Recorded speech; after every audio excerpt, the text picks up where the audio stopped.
مفتی عبدالرحمن عابد، Islamic scholar. نحمدہ ونصلی علی رسولہ الکریم۔ ذوالحجہ کے پہلے 10 دنوں میں رسول مکرم صلی اللہ علیہ وسلم نے کچھ اعمال سے منع کیا ہے، کچھ کام ممنوع ہیں۔ وہ کون کون سے ہیں؟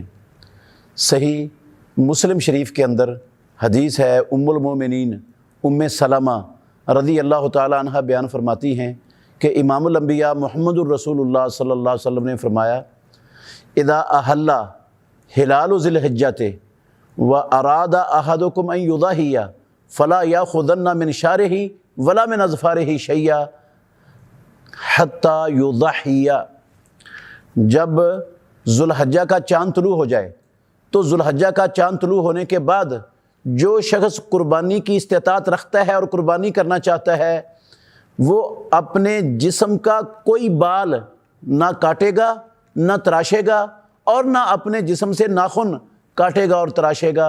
امام الانبیاء محمد الرسول اللہ صلی اللہ علیہ وسلم نے اس سے منع فر دیا، فلا یاخذن، ہرگز نہ وہ اپنے بالوں میں سے کچھ بالوں کو کاٹے یا تراشے، اور نہ ہی وہ اپنے ناخن کاٹے اور تراشے۔ اس سے رسول اللہ صلی اللہ علیہ وسلم نے منع فرما دی ہے۔ اور اللہ کے نبی جس کام سے منع فرما دیں وہ کام کرنا مسلمان پر حرام ہو جاتا ہے۔ تو یہ قربانی کرنے والے شخص کے لیے حرام ہے کہ ذوالحجہ کا چاند طلوع ہونے کے بعد وہ اپنے ناخن کاٹے یا اپنے بال کاٹے۔ بال چاہے سر کے ہوں، چاہے مونچھوں کے ہوں، چاہے زیر بغل ہوں، چاہے زیر ناف ہوں، کسی قسم کا جسم سے کوئی بال نہ کاٹنا ہے، نہ تراشنا ہے، نہ ناخن کاٹنا ہے۔ یہ محمد الرسول اللہ صلی اللہ علیہ وسلم کی ممانعت اور آپ نے منع فرما دیا ہے اس سے۔ اور یہ چونکہ قربانی جو گھر کا سربراہ کرتا ہے وہ ایک بندے کی طرف سے نہیں ہوتی، وہ سارے گھر والوں کی طرف سے ہوتی ہے، اور سارے گھر والوں کا ہی ارادہ ہوتا ہے قربانی کا۔ اگر گھر کے کسی فرد سے بھی پوچھا جائے بھئی آپ قربانی کرنا چاہتے ہو، تو اگر ان کا سربراہ کر رہا ہے تو وہ سب کہتے ہیں جی ہاں ہم قربانی کرنا چاہتے ہیں، ہمارے گھر میں قربانی ہے۔ اس کا مطلب ہے قربانی ایک بندے کی طرف سے نہیں ہے، پورے گھر کی طرف سے ہے۔ تو یہ پابندی پورے گھر والوں کو اس پابندی کا اہتمام کرنا چاہیے، خواتین بھی، بڑے بھی، حتیٰ کہ بچوں کے بھی بال اور ناخن ان 10 دنوں میں نہیں کاٹنے چاہیے، کیونکہ سب کی طرف سے یہ قربانی ہو رہی ہے۔ جو گھر کے اندر موجود افراد ہیں، زیر کفالت ہیں اس شخص کے، وہ سارے کے سارے اس پابندی کے پابند ہیں، وہ کوئی بھی اس سے مستثنیٰ نہیں ہے۔ سب کو جو ہے نا وہ پرہیز کرنا چاہیے۔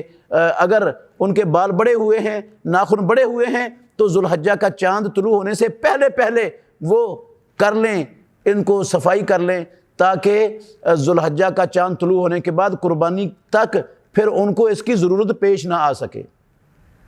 بعض لوگوں کا خیال ہے کہ اگر وہ بندہ جو قربانی کی طاقت نہیں رکھتا، فقیر ہے، مسکین ہے، قربانی کی استطاعت ہی نہیں ہے اس کے پاس، وہ بھی ان 10 دنوں میں اپنے بال اور ناخن نہ کاٹے اور عید نماز پڑھنے کے بعد اپنے بال اور ناخن کاٹ لے تو اس کو قربانی کا ثواب ملتا ہے۔ یہ بات نہ مسلم شریف میں ہے، نہ ابو داود میں ہے، اور نہ حدیث کی کسی کتاب میں ہے۔ یہ بعض لوگوں کا اپنا خیال ہے۔ جو حدیث صحیح سنن ابو داود میں موجود ہے وہ اس طرح ہے، وہ ہے ایک بندہ آیا رسول اللہ صلی اللہ علیہ وسلم کے پاس، اس نے کہا اللہ کے نبی میرے پاس دودھ والی بکری کے سوا کچھ بھی نہیں ہے قربانی کرنے والے کے لیے، قربانی کرنے کے لیے کوئی جانور نہیں ہے، استطاعت نہیں ہے، صرف ایک دودھ والی بکری ہے اور اس بکری کے ساتھ ہمارا گزارا ہے، اس دودھ والی بکری پر۔ تو رسول مکرم صلی اللہ علیہ وسلم نے اس شخص کو کہا، یہ سنن ابو داود میں صحیح حدیث ہے، کہ آپ عید نماز پڑھنے کے بعد اپنے ناخن تراش لو، اپنے سر کے بال کاٹ لو، اپنے زیر بغل بال کھینچ دو، اپنی مونچھوں کے بال تراش لو، زیر ناف بال صاف کر لو، فَإِنَّمَا تِلْكَ أُضْحِيَةٌ، یہ تیری پوری قربانی ہو جائے گی۔ تو اس کے لیے یہ پابندی نہیں ہے کہ وہ ان 10 دنوں میں بال یا ناخن نہ کاٹے تو پھر اس کو یہ ثواب ملے گا، پھر اس کی پوری قربانی ہوگی۔ وہ کاٹ بھی لے ذوالحجہ کا چاند چڑھنے کے بعد، اس کے لیے حرام نہیں ہے، کاٹ سکتا ہے۔ اور ایک دن بھی اگر اس نے عید الاضحیٰ سے پہلے ایک دن بھی حجامت بنوائی ہے تو وہ عید پڑھنے کے بعد دوبارہ پھر حجامت بنوا لے، تو اس کو یہ پوری قربانی کا اجر انشاءاللہ الرحمن اللہ رب العالمین نے دے دینا ہے۔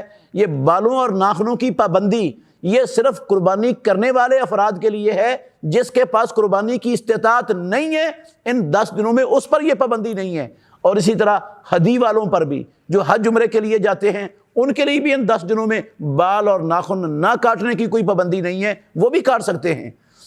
تو یہ صرف اضحیہ والوں کے لیے ہے یہ پابندی، جس کی اضحیہ نہیں ہے یا جو ہدی والا ہے اس کے لیے پابندی نہیں ہے، وہ ان دنوں میں بال اور ناخن کاٹ سکتے ہیں۔ اگر وہ شخص جس کے پاس استطاعت نہیں ہے وہ قربانی کا ثواب لینا چاہتا ہے، بے شک اس نے پہلے 10 دنوں میں بھی حجامت کروائی ہو، عید پڑھنے کے بعد بھی کر لے گا تو انشاءاللہ اس کو قربانی کا پورا ثواب مل جائے گا۔